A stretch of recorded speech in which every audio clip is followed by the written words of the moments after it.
Difficult.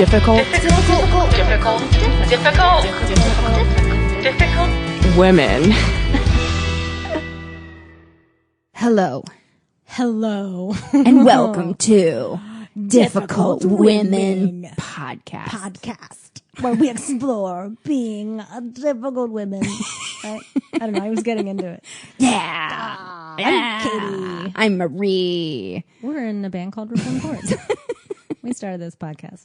Yep, that's right. If you don't know who our band is, check it out. Look it up.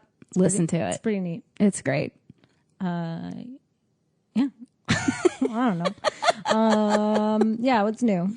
I'm like, can I say it? I'm sweating balls. Yeah. You know what we do for you guys? We turn off the ACs. We turn it off so you don't have to hear this lulling hum sound in the back of our episodes. My vagina just melted off the couch. I don't know why I'm wearing jeans today. I don't know why you're wearing jeans today. It's hot out. They're cute though, aren't they? They are very cute. But you look cute. Oh God, but it's hot. I'm sweating through my dress. Yeah. Oh well. Have you ever seen like the thermometer that you can use as a laser? Did you? No. I saw like a prank show once, and like they were going like laser. If I had it, I'd be like, "Oop, yep, my crotches." You can like pinpoint how hot something is. I mean, it's for cooking. I think that you can just like, the turkey's done, that's or amazing. That hoo-ha is really hot. Wow. Oh God, I wouldn't want to know. Yeah, that's interesting. I see now what you're saying about the laser. Yeah. Wow. Anyway, have you ever seen a pencil? It was also a death ray. I don't know. That's where I thought we were going with that. Yeah. Nope. Just trying to figure out how hot my puss is. It's summer, you know. Yep. It's summer, y'all. Sure is. It's been hot all over the place. Ooh. Speaking of hot. Yeah, girl. Actually, this is the worst thing we have.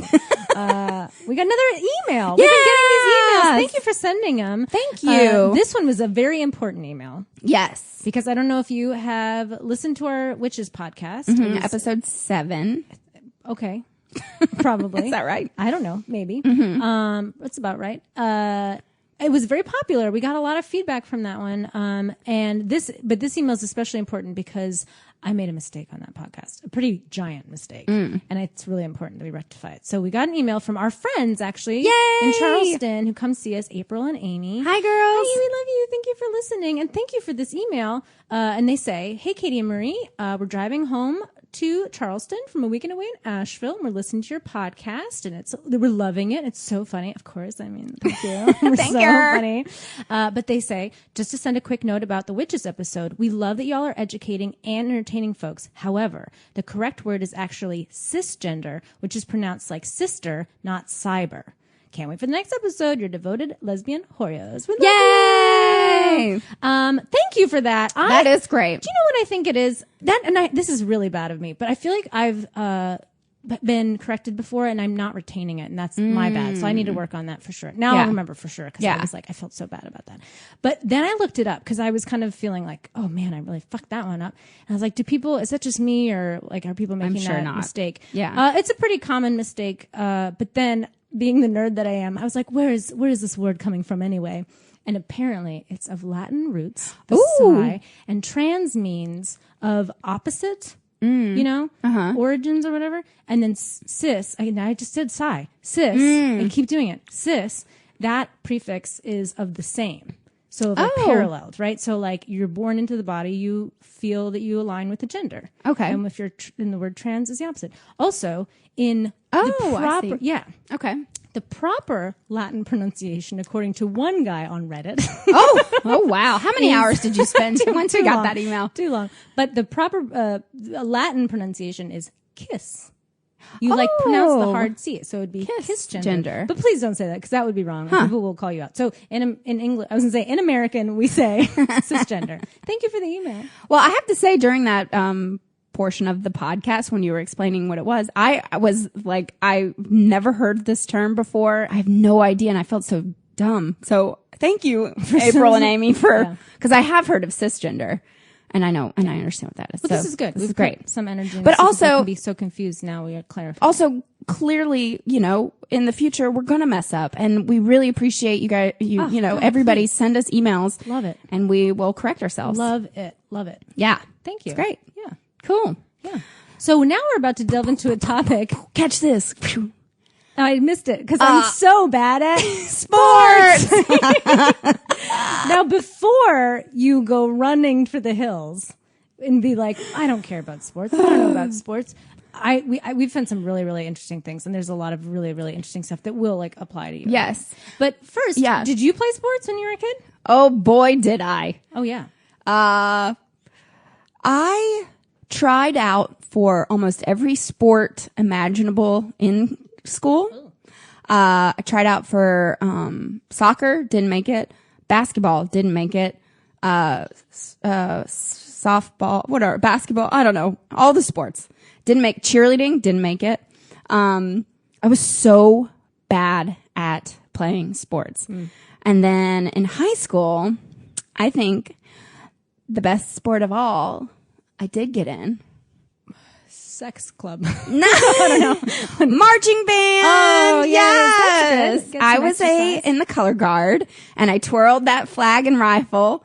And if you dropped it, you had to do push-ups, and you had to run the fields. And like, I finally found my sport. That's actually a fun way to keep kids like, in good shape, but also nerdy. Yeah. No, I keep love them it. nerdy. I love But then good also I marching did play, because I can't turn you down for this. I played 5 years of church basketball. Oh, great. And, God's not allowed to say no. Nope. God can't say no. That's good though. Yeah. You were out there learning basketball and playing basketball. And teamwork. Yeah, It's all about really team. great. Did you play sports? You know, I went to like a really small middle school, and so like they were very happy if you wanted to play anything. So I played softball and I played soccer. Oh, I was not hello. good at either of them. Did you have to try out? Or they were just like, anybody can? Anybody could. So I was on those. There were some very good players on our team, but now they just kind of put me on the side. It was fine. I would stress me out a lot though, because I wasn't very good. So I was very stressed. And then in high school, I tried out for the JV soccer team, and I got on the team, but then I remember my music teacher, we were, again, small school. So my music teacher was the soccer coach. And at one point later on, like after freshman year, I was like, I'm not good enough at this. So I quit. And my senior year, he was like, why'd you quit the soccer team? And I was like, do you remember how bad I was? And he was like, oh yeah. That was that. But one thing I was really good at as a kid, I remember, this just came to me out of the blue, was I was very fast when I was little. I was like the fastest kid in my school, like easy peasy, just blowing past people for years. Whoa. And I was only reminiscing about this because like in PE, we would like play like flag football or something. And everybody knew I was the fastest one. So they'd want me on the team, even though I was like this weird little kid. And I was like, I don't know how to play sports. But they'd be like, we want Katy. Oh, that's nice. Because they'd be like, pass me the ball. And just like a scene out of Forrest Gump, they'd be like, run, Katy, run. And I'd be like, and I would just run, blow past everybody. Oh, man. I used to be the last. When they'd line us up for kickball and like, I want Brittany. I want Crystal. I'd be the last. Nobody ever wanted me. Yeah. I mean, if it was basketball, I was like, the last. But if it was something where there was like, if you could just give me something and run, or any kind of track thing, I was really good. And then I just didn't have a lot of interest in it, so I didn't like keep doing it. But two things that whenever I go home and I hang out with my old church friends, they love to talk about me playing basketball. One time when I was playing basketball, I lost my contact lens. Oh, good. And I had to do the timesies out. And then the opposite team, one of the teammates found it. And it was like so great that like the opposite team found my contact. That's nice. And I licked it and I put it right in my eye in front of everybody. And my parents still like to be like, I can't believe you did that. Well, Rick, what was I going to do? Second thing was I had my first boyfriend I was so excited about. Actually, maybe it wasn't one of my boyfriends, Matthew Crosby, who I was just like, he's been on our podcast, but no, he's been on my other podcast, In Your Mouth.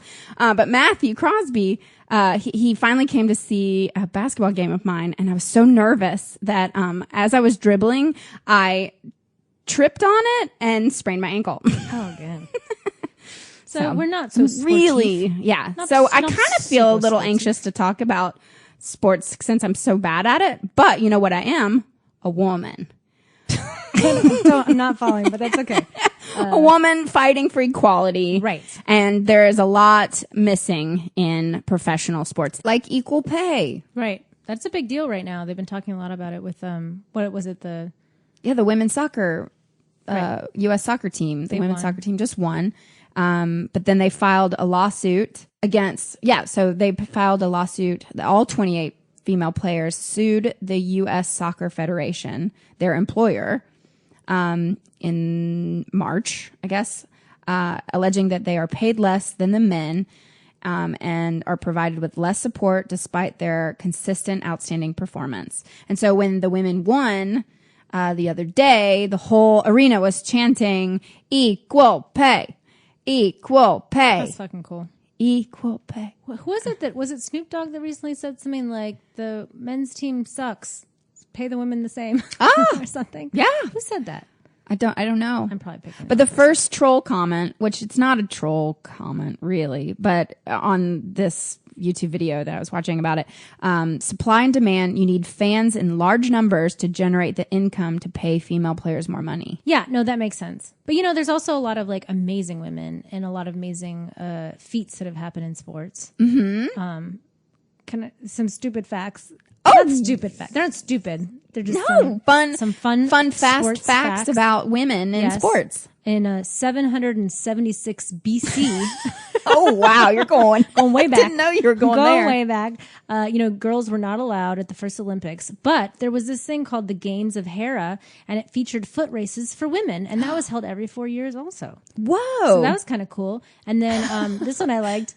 In 1567, Mary Queen of Scots, it was said that she was the first woman to play golf in Scotland, but then she scandalized the country when she played golf a few days after her husband was murdered. So, that's the thing. Well, I mean, you have to relieve the stress. Yeah, we know somebody who's in our office. That's not we have an office. No, I meant like the president. Oh, who like relieves stress. He would make that argument too. And then one more that's sort of fun and kind of on top. I don't know why I feel like this is on brand for us, but in 1875, Annie Oakley beats her future husband, champion marksman Frank Butler, at a shooting competition. And that's cool. the kind of like fierce athletes that I like to think about. Yeah. One woman that I would love to talk about for a minute. Yes. Many people already know lots about. There was a movie about her and all that stuff. Is Billie Jean King. Yeah. And the reason why I bring her up is that I was working an event. Yeah. I love how this podcast has become It's so like much our caterer slash. Every time we're catering. But I was working an event and she was the special guest at the event. And so she was speaking. And oh my God, she's so inspiring. She's so neat and wonderful. And she really brought up a lot of things that, again, like, I don't, tennis, that's cool. Like, I'm super glad that she existed. I did play tennis when I was younger. Oh, I never played tennis. Yeah. But I'm sure it's hard. It looks hard. I didn't really hit the ball much, but yes. But so she was, just had really great things to say about like why sports are important for women and girls and all that. And she had some great, when I was like looking her up, the thing that really stood out to me about what she was really pushing for was, aside from equal pay, she was able to get equal pay going for all the big tennis things, the big tennis ones. The U.S. Open became the first major tournament to offer equal prize money to both sexes, and now all 4 Grand Slams offer equal prize money to women and men. Wow. Isn't that incredible? Because that is not the norm in sports. Right. So she's really amazing. So she talked about the equal money. We know that she played Bobby Riggs in the Battle of the Sexes tournament. Right. She won. Right. So like that's what she's known for, right? But this is what was really cool to me, what she was talking about in this thing that I was at. She was talking about how she's very pro coed sports. And how, like, especially in tennis, there apparently is a mixed doubles event, and where you have one man and one woman on each team, and it just doesn't get any press or anything. So when people win that one, they don't make as much money. It's like not as desirable to be in it. But for no particular reason, I think it would be really cool to watch something like that. Right. And apparently they were like, well, how do you pick your partner? And they were like, you just go to somebody and say, do you want to play with me?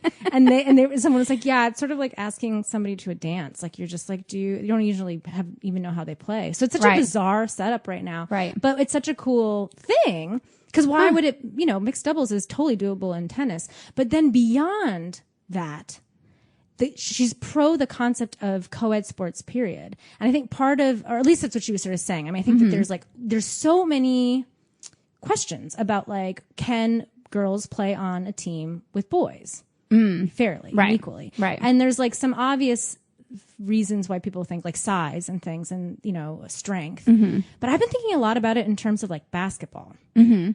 Because like there's these just amazing female basketball players, for example. And now, like when basketball started, it was like these like normal sized men, mostly white guys, playing, and they were good, right? And then as the sport developed, people got bigger and bigger. They were like, you know, you almost can't be on an NBA team unless you're like 7 feet tall. Right. And that's like, you know, that's not your average height for a person, but those are the people that can play basketball, right? So you think like, well, a woman's never going to be 7 feet tall. Although there's a lot of really tall women in the WNBA.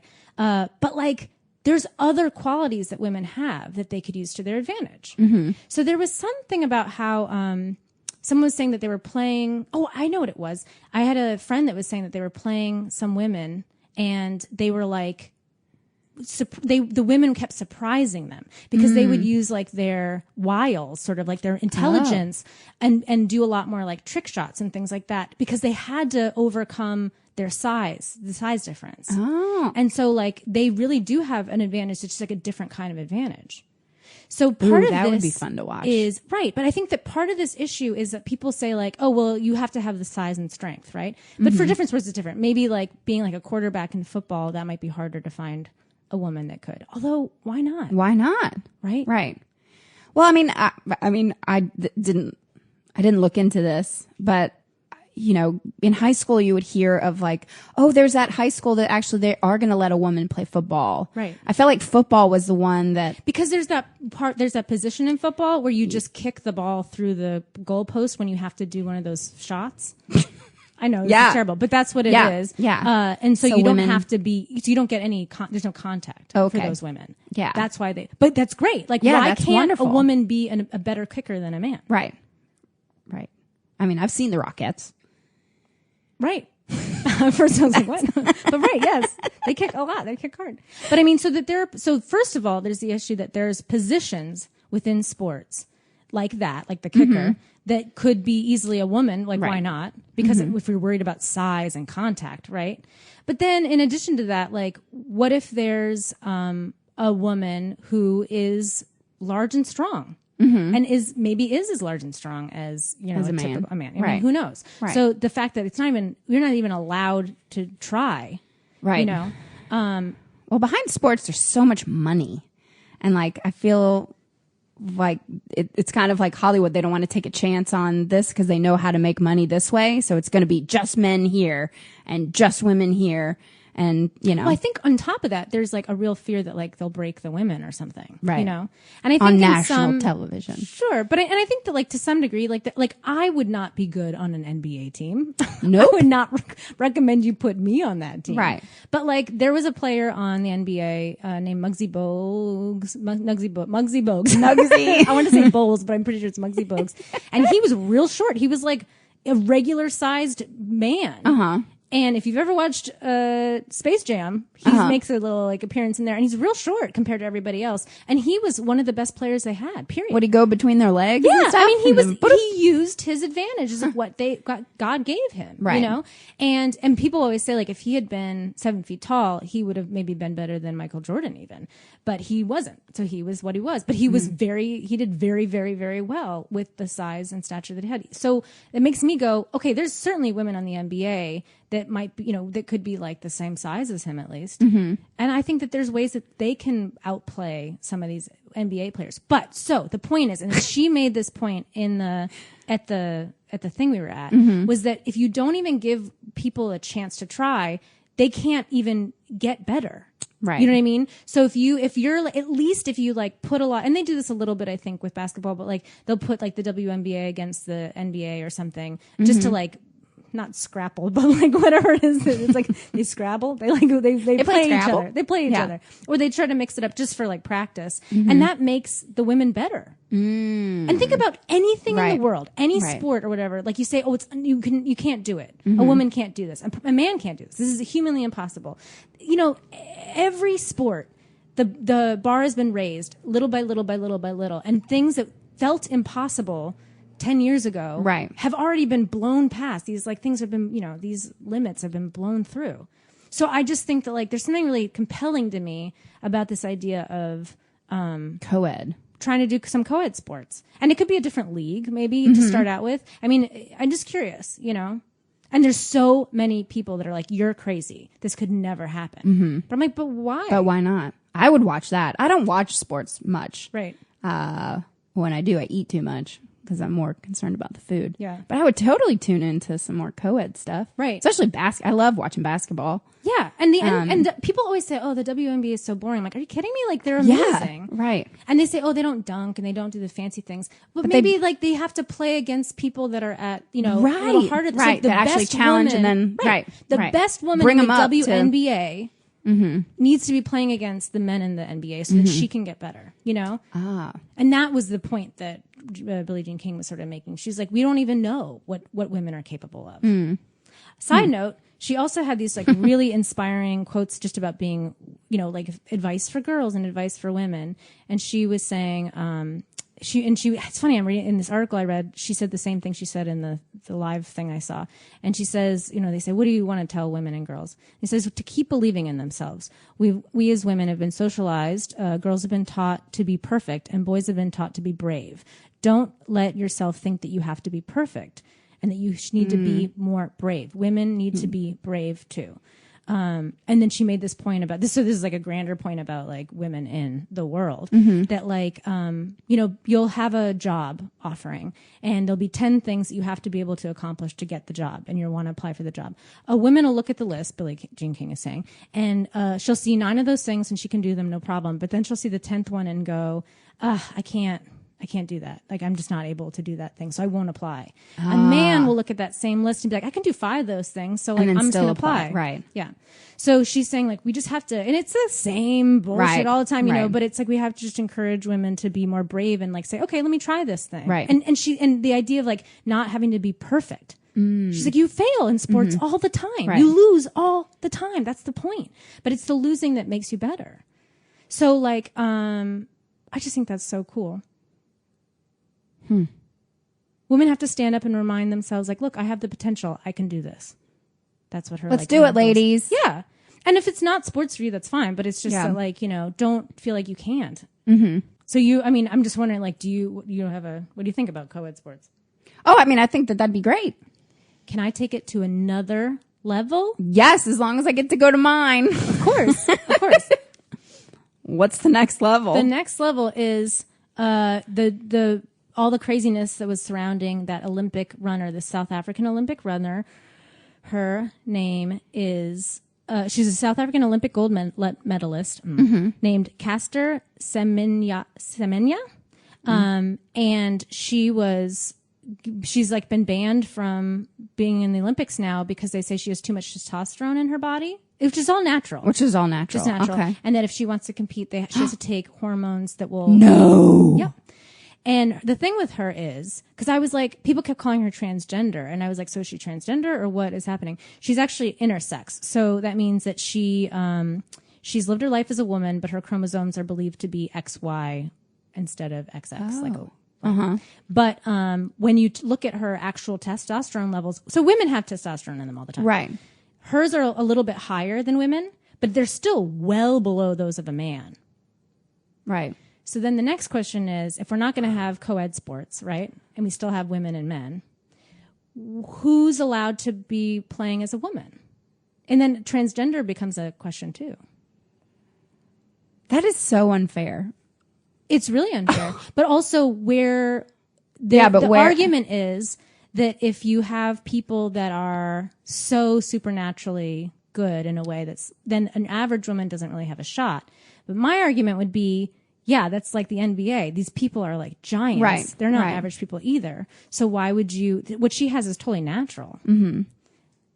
So why would they then say, change that? Right. Yeah. So then my next question is, if someone is transgender, do you think that they should be able to play on a women's sport team?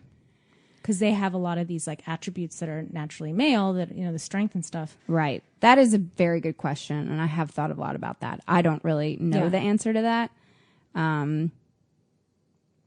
But wouldn't co-ed teams fix that problem? Yes, absolutely. Right. Absolutely. And maybe that is where we're headed then. I don't think it's where we're headed, but I think it might be where we should be looking to more. Yeah. You certainly don't So see this a push isn't for this something. idea at all. Oh, okay. Yeah, I was going to ask. There's no push for this. I mean, whatsoever. there's a push in the sense that like Billie Jean King is is talking about it a little bit. okay. People are definitely thinking about it a little bit more. Certainly in like the children's teams, they're doing it like a little bit here and there. But I'm saying, right. why don't we look into this more, as a concept? Well, I do think that if a woman is a true warrior, an athlete, and is, her, physical skills are as good as the men's in a certain sport, then why not let them play on, they're not the same, they're not equal, but like people are good at different things. Right. Yeah. And you have to be able to rise to the occasion. I mean, maybe, yeah, I don't know. It's blowing my mind right now. Right. Let's do it. Great. Yeah. Yeah. Yeah, I mean, I we would actually really like to watch that on the television. Of course. It'd be super interesting because Yeah. everyone's going to bring something different to the table. Right. That's the same thing as having your CEOs be women, Right. and not having them Right. play by the rules of the men, but playing by the rules of their own rules. Right. Right. I'm into it. I'm pro it. Let's try it. I'm not going to play, but I'll watch. Let's start by watching mixed doubles. If we can make mixed doubles trending on Twitter, we can. Mixed doubles. Yeah. Then, I mean, Yeah. if there was interest in that, Yeah. that might start Yeah. the trend. Huh. Speaking of mixed doubles. Yeah. I'm talking tennis too. More tennis. Yeah, love it. More tennis. That's our sport. Well, there's a lot of strong tennis women. Well, I wanted to talk about Serena fucking Williams. Yeah.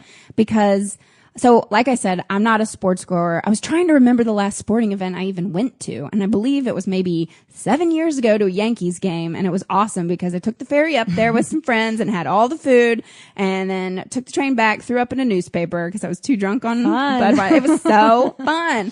That's my sports. But last summer, I got a job working the U.S. Open here in New York. I was, oh God, I'll never do it again. But I was a VIP attendant in one of those fancy suites. And so therefore, I got to watch the U.S. Open the entire 10 days. And so I fell in love. I mean, I've always loved Serena, but being able to watch her and then watch the fans and just, I was totally enchanted by her. Yeah. And it was just after, I guess, she won her record-breaking 23 Grand Slam title at the Australian Open, pregnant. Right. So like people that. were, people did the math, like the fans did the math once she posted and they were like, oh my God, she was pregnant during that time that she won. So then 6 months after she gave birth, she played the French Open, which was like, everyone was like, whoa, so soon. But then at the French Open, if you remember, this is why I like sports, is that her costume, her athletic wear are just, I mean, perfectly designed for her. And she showed up at the French Open in that cat suit. Oh, and it was a full body black cat suit. And, it's said to have, I guess it was made before, Black Panther came out, but she said she loved it because it made her feel like a warrior princess. Yeah. And, they banned it. Right. And she said that she was wearing it because especially during pregnancy, they found blood clots in her lungs. And then, so they had built her this specific outfit to help with blood clots. And then the French Open said, you can't wear that. And she didn't make a stink about it. So she said, basically they were like, you need to respect like where you are. So she couldn't wear that. Weird. Which is really weird. What is that? What that means, but okay. Yeah. And it's nothing. I mean, it's just it's like leggings. It's like what you would wear, in other sports. Sure. Downhill skiing or something. Yeah, I don't know. For sure. So anyway, that was one strike of like, that was like kind of the buzz that was happening while I was working the Open of like hearing like, oh, she played, a year ago when she was pregnant. And then now she's back and, she's a mother now. Let's see. Like there was a lot of the high stakes were high for her. And so basically, she slowly, I got to watch every single match. That's cool. And she just was whooping everybody. I mean, I got to watch her play Venus, her sister. Mm-hmm. She was so kind to her sister too. Cause, I heard, that she was going to whoop her ass anyway, cause she always does. And she did, but so gracefully. And then they hugged it out at the end. It was really, really sweet. I cried a little bit. It was really nice. So then the night that like all the stuff went down. So it was the actual championship. I don't know. Sure. For the belt. the U.S. Open. The golden tennis ball. Yes, I don't know. But she was playing Naomi Osaka. And so this woman is very, very young. I think that it was Serena has been one of her idols ever since she was a little girl. And so it was a big deal for her to be playing Serena too. But so during the match, I'm watching right there, so excited, rooting for Serena because I've totally, I'm team Serena now after watching her this whole time. And then the first thing happens is that she's accused of cheating. And so apparently like the coach was side coaching from the stands, but Serena said that he was just like giving a thumbs up or something. So they rewatched and that he wasn't giving a thumbs up or something. But I honestly, I was there. I saw.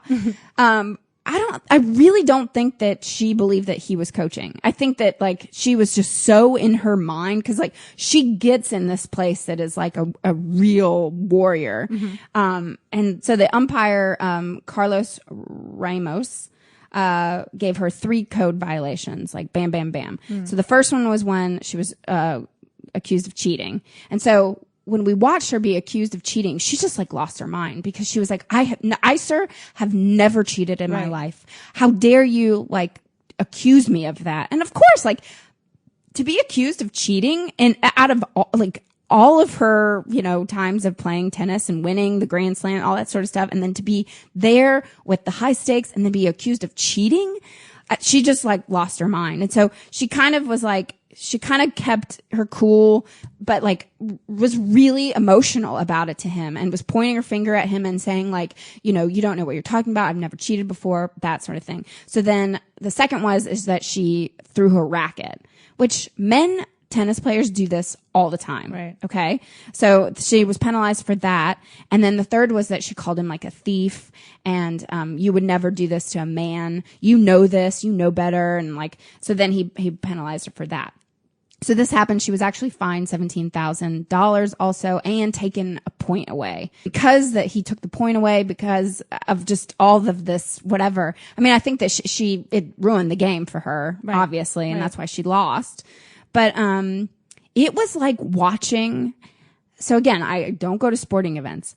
It was like I was back in watching like a gladiatorial type situation. Like we were back in ancient Greece because the energy in this arena, I swear to God, it was like there was so much booing and so much like the tension, the energy in there was actually, I was actually like scared. I've never experienced that in a sporting event. Yeah. That it was like so charged. I feel like anything could happen at any point. Like if somebody threw something, there'd be like a riot. There'd be like, because everyone was so angry. And obviously Serena was super angry. Right. And then Naomi Osaka was like, talk about apologizing. She was just constantly like, I'm sorry, I'm winning. I'm sorry. It's just like, she didn't verbally say that. But towards the end, when she was given her award, the U.S. Open trophy, she did apologize because people were booing and like, but they made it clear. Serena stopped and was like, no, we really, she did say something about like, no, we really do need to like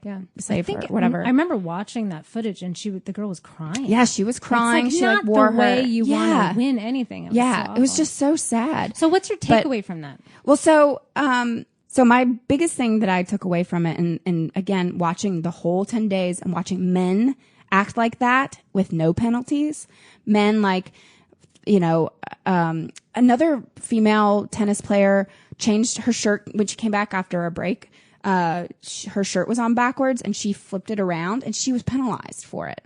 Whereas a man, cause you're not a man like, changed shirts on the court too, but didn't get penalized. It was just so blaringly obvious about the double standards of sports. Right. Because throughout the whole week, I saw men throwing rackets and yelling and talking to the umpire like that. But then a woman does it.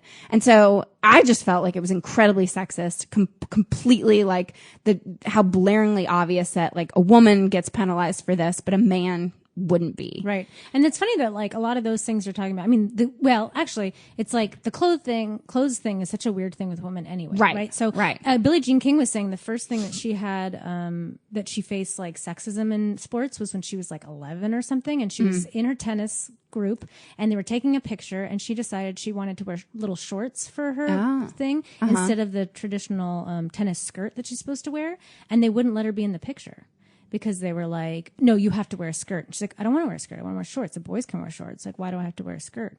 And they were like, no, that's inappropriate. And then like took her out. It's like, why is it inappropriate? The length of the shirt and the skirt and the short is the same. Right. So shit like that is so weird. Right. Your clothes could be a problem for a sport. It's like, what? It's hot. It's really hot. It's really freaking hot. Well, that's why I like Serena. She showed up in those tutus. Yes, and then she would do her twirls and stuff too. Oh, I love But her. so I would just want to read other tweets that other female tennis players were then saying after this was happening. Because I mean, everyone was in an uproar about it, and you know, and Naomi Osaka, she won. She definitely won. She's an incredible athlete, also, and you know. And, you know, I had a debate with another friend of mine about this, about how Serena got too emotional. Like she ruined the game herself. And it's like, but if you were accused of cheating and you weren't cheating, wouldn't you lose your mind? Sure, for sure. And I would. heaven forbid a woman is emotional. Right. I would for sure. And I think that like the only argument I would say about like trying not to be emotional is just that any sports player needs to stay in the zone, of course, right? But then she just got so shook by that accusation, and I don't blame her at all. And the thing about the coaching too, so afterwards they did ask the coach, were you coaching? And he did say, yes, I was coaching, but everybody does it. Right. And so then I was asking other people at the Open, like, does that really happen? They're like, oh, all the time. Nobody ever gets penalized for that. And the only reason why it's like a big deal is because that same umpire 8 years prior gave Venus a penalty for side coaching or something like just that. Like racist or something? Right. Or he just I don't hates know. those women for some reason? I don't know why. Okay, but if it was a men's match, this wouldn't happen like this. It just wouldn't. And then What are you reading? just tweets. Oh. This is Victoria Azarenka, Hey, Victoria. another tennis player, Oh. I believe. So Billie Jean King, when this happened, she was there. I saw her there. Several things went wrong during the U.S. Open women's final today. Coaching on every point should be allowed in tennis. It isn't as a result. A player was penalized for actions of her coach. That's also true. It's like the coach was the one doing it. It wasn't Serena doing it, but she was the one penalized. This should not happen. The second tweet, King said, when a woman is emotional, she's hysterical and she's penalized for it. When a man does the same, he's outspoken and there are no repercussions. Thank you, Serena Williams, for calling out this double standard. More voices are needed to do the same. Right. I think that is what this episode is about to me. Is that like that these kinds of sexist things permeate every aspect of our lives, you know? So even in sports where there's supposed to be sportsmanship and sportsmen and fairness and, you know, it's not the same for women. Women are not treated the same. No. And I think that one thing that's really cool about sports, even though I wasn't a thing I participated in as much as I would, I mean, I wish I was better at it, but is just that you learn how to play in a team. You learn how to use your strength as a woman, as opposed to just like your intelligence. You have to have a certain kind of an intelligence too to be good at sports. And to use those things in a powerful way and to use your body in a way that's really powerful. Yeah. Another thing I really have been thinking about, if I have a daughter, she's taking some sort of martial arts. Yeah. For sure. Because I think that's just like, just to like, and then she can do whatever sports she wants to do if she wants to do them or not. But just like at least do some martial arts stuff just to know that like, look, I can use my body. I don't need someone to protect me. I can protect myself. And I don't need somebody to like, you know, I can play baseball too if I want to, you know? And if I have a son, I'm going to teach him to pass to the girls. Yes. Yeah. I love that. Yeah. I have a little corrections. Venus was accused of cheating in 2016. No, I said 8 years ago, but it's so interesting. But it's the same umpire. Yeah. And it's the same, sisters. Yeah. Also, can we just like give a shout out to Venus Williams real quick that like, Yes. sure, I get it. Maybe, you know, one sister's got to be better than the other. That's totally, you know, you can't both be the best. But the fact that Venus is still winning these, like getting to these championships. Yes, she's getting there. Killing it yes, too. she's doing great too. Oh my God. I think it's unbelievable. I mean, I think female athletes are, you know, and I have to give a little shout out to the biggest athlete that I am just in complete awe of is my aunt. Oh, my yeah. Aunt Your Lori. aunt is so awesome. Yeah. So my aunt, she is a triathlete. She was on the U.S. triathlon team. And she, she does those like crazy Ironman things, which is like 100 miles swimming and 100 miles riding bikes and 100 miles. I mean, and her body is is so amazing, so strong, and she's so positive about why she does it. Yeah, and the women that she trained with every morning I've met them all. I went to the Boston Marathon this past year and watched her and cheered for her and her friends. It's so inspiring, and it's just really neat that you can have that much control over your body and your mind, and just how healthy that sort of stuff can make you. Yeah. I mean, you can really do whatever you want as long as you put your mind to it. It's really someone asked earlier. So one thing I do sports wise is roller skating, and in another episode, someone had asked like, "How did I get into roller skating?" And it's a thing that like I felt comfortable with and whatever. It's different, it's not like it's athletic for sure. Right. It's just a different kind of athleticism. But it just makes me think that like coming into this a little bit older, I think if anybody out there is like, "Oh man, I really would like to join some sort of a sports team," go for it. Go for it. 'Cause I think you learn. I think sports teaches you way more than just like how to hit a ball. Right. It teaches you about mental strength and physical strength and stuff like that. And just the people that you meet and that, that uplift you too. I like I've said, I go to spinning class and I do a strength training class and it's with the same ladies. And I love that it's a group of women just getting our jam on. Yeah. Feeling it. Get that jam Getting on. our jam on. Get your jam Getting on. rid of the jam that we ate that night. Yeah. It's amazing. I love it. Go sports. Yay. Go sports.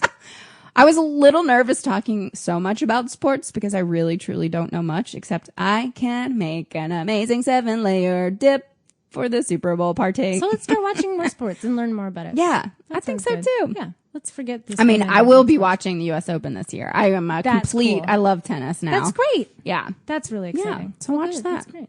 Yeah. Well, hope you guys learned something. Yeah, I sure did. Co-ed sports. I'm for it now. Think about it. Yeah. Yeah. So yeah, if you like this episode or any episodes you've heard, then tell your friends. Tell everybody. Got to get it out there. Have them watch. Have them watch this podcast, please.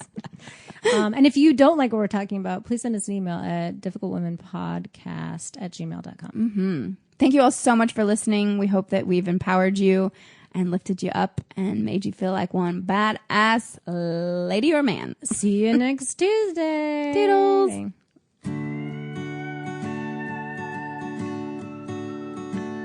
I admire your strength. I think you are the best. Your heart's so full of love and you look cute in that dress.